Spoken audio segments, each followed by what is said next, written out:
wise community of integrators, many of whom have probably been through whatever it is you're experiencing. So do not hesitate to put your questions out there, raise your hand. You might be surprised to make a breakthrough pretty quickly with the Slack community.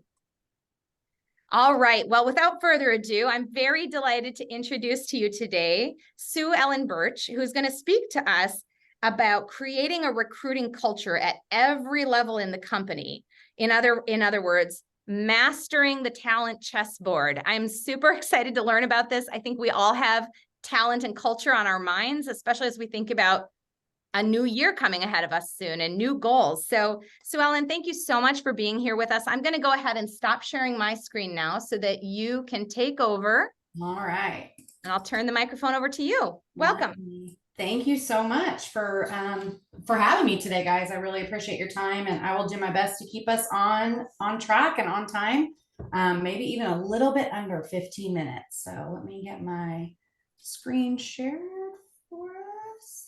I think the wrong screen. So much for that practice beforehand, right?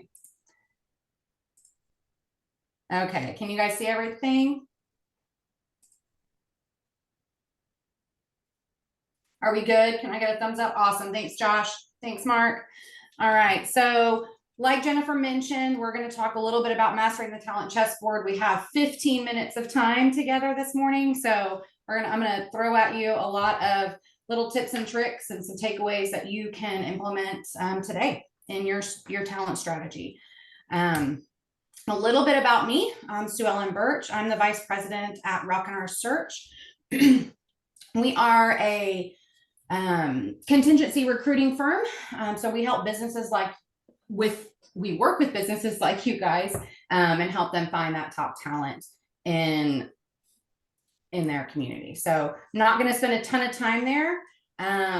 Wanted to dive right in and just kind of talk through how long a typical requisition takes to fill. So open requisitions for entry-level roles take on average of 42 days, right? When you're looking at more specialized roles, that's over 2 months of time. So you're a sitting duck without somebody in that seat for at least 2 months when you're looking at HR, marketing, sales, those types of positions. I hate that for us, especially our small to middle-sized businesses. We can't afford to sit and wait that long for the right talent. So today we're going to go through and discuss how we can get some things implemented. Sorry, my allergies are crazy today. In your talent strategy that will help you build a culture of recruiting, right? So anybody out there ever made a bad hire? Raise your hands. It's happened to all of us, right? And we don't know. We think they're great. We go with our gut. A lot of us lead with our intuition and we hire them on, and 2 weeks, 30 days, 60 days, a year, you're like, man, how long should I keep that person on, right? Let's talk a little bit about what we can do and how we can address some of these things here. So on average, like we just discussed, that 42 days and 60 days, how much does it cost you as a business to have that position open, right? For an additional 30 days, 60 days, 90 days, what about 6 months when you hit that 6 months mark and you're just stressed and frustrated and you can't find the right talent? What about the opportunity cost that you might have when somebody comes in with this giant $1 million project and you don't have enough overhead to to help really to bring on that new customer, new client? It's a huge opportunity cost when you don't have the right people in the right seats, right? I want you to think about how long does it take you on average. Go back, create, pull that data for yourself so in advance when you're looking 2 to 3 years down the road, how much time you need to fill the roles and what that looks like within your organization. An interesting fact that ITR Economics reported earlier this year is there is 0.7, so 70th of a person available for every one open job in the United States right now. So that's a drastic shift from 2 to 3 years ago where we had 5 to 6 candidates available. It was a lot quicker. It wasn't, the employers had more pull when they were attracting the candidates. And now it's a candidates game. They have a lot more pull and a lot more leverage because they know that there aren't many of them available. So running right into that, candidates' response rates are on average lower than 20%. So if you're reaching out to 10 candidates for your job, you're only likely going to get 2 of those candidates to respond back to you, which is huge, right? It's always a numbers game. And when you have a very specialized role, I'm working with a client right now that's looking for a lean specialist, right? The candidate pool is so small. So how do you create messaging when you're reaching out to them that helps them want to respond? So LinkedIn says that your messages should be under like 300 to 400 characters when you're reaching out through LinkedIn. Don't send them 800 to 1,000 characters. You've lost them at that point and they're less likely to respond. So I'm going to dive right into that, some of these takeaways and how you build a culture of recruiting within your business. All right, so building a passive candidate pool. How do we do that, right? Let's talk about leveraging your hiring managers, your leadership team, and helping them become thought leaders in the community. I don't know if you've ever looked at your current leadership team and looked at their followers that they have on each one of their LinkedIn profiles. How do you take their followers and convert them to your business followers, which I'm sure Jennifer can help you with. But in the meantime, helping your leaders become thought leaders in the community and experts in your field just further proves that and pulls people in and brings that interest over, right? So make those social media posts, have them share from your business page, whatever that looks like, that's really specific about your product or service. Next one is hosting webinars for passive candidates. This is a little different than some people might even think about doing, but I like it when you're able to get on a webinar. You know, we work around the whole United States. Some of you might do the same and really pull people in and just talk about whether that's a peer-to-peer or networking or specifics about you know, what you guys do and how you're bringing new technology to the industry. Anything you can just have a conversation around to let people know that you're a leader and you're an expert in your community, and start bringing people in and having those conversations way early. The next one is selecting 4 to 5 top candidates for future hires. So when you sit in your quarterly meetings or your annual meetings and you're talking about your growth projections, your 3-year plan, your 10-year plan, what does that look like? How many hires do you need and what do those roles potentially look like in your organization?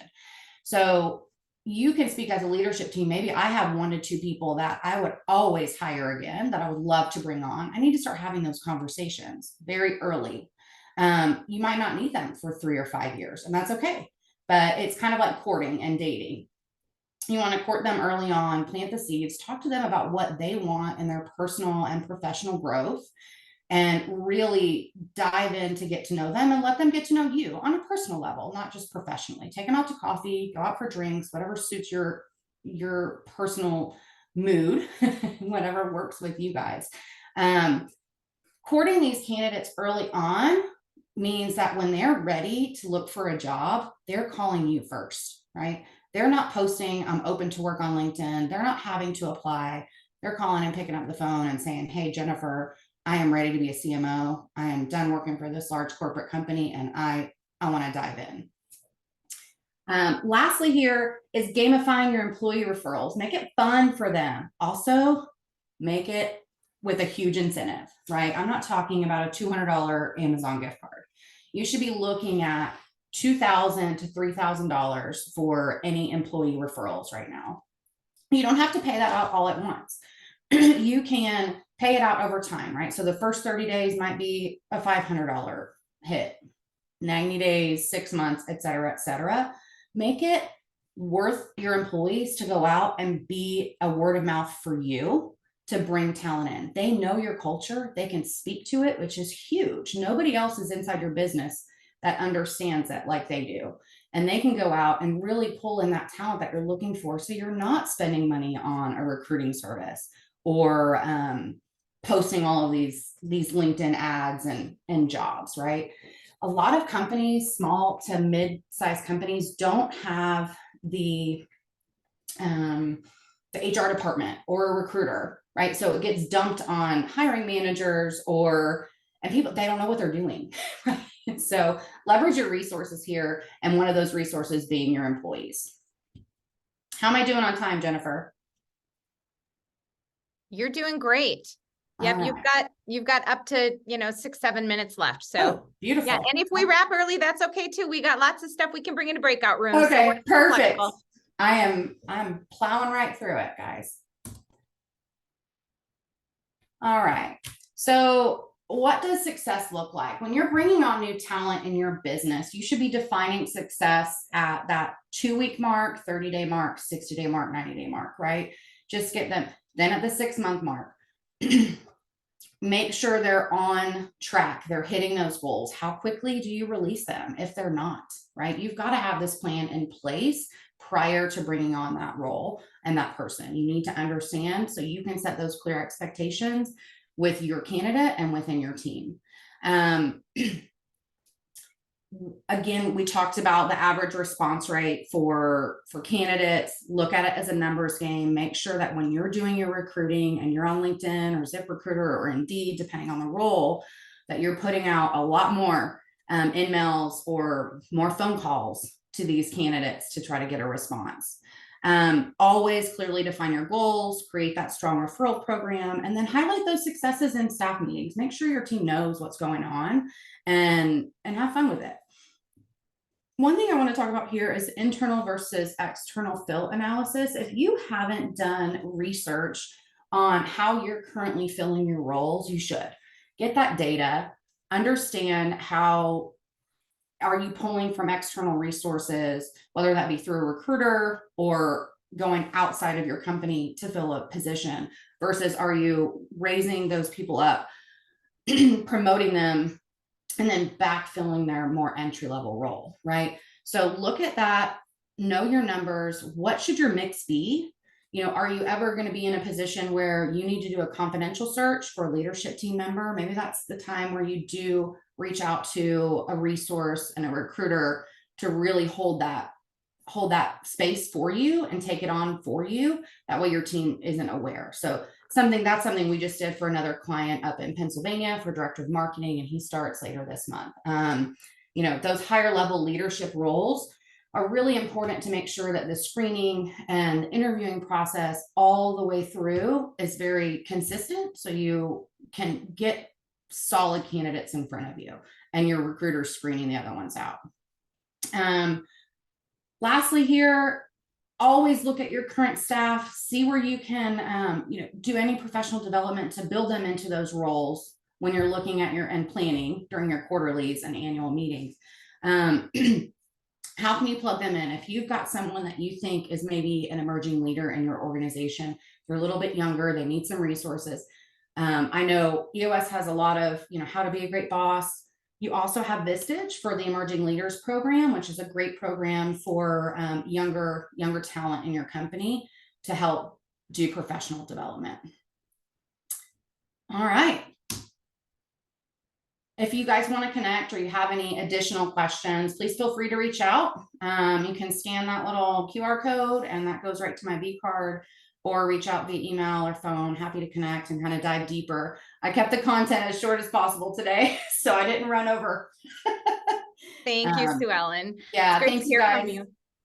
Yeah, really thank you so much for being here and for sharing some ideas for how we can strengthen our recruiting and our approach to talent.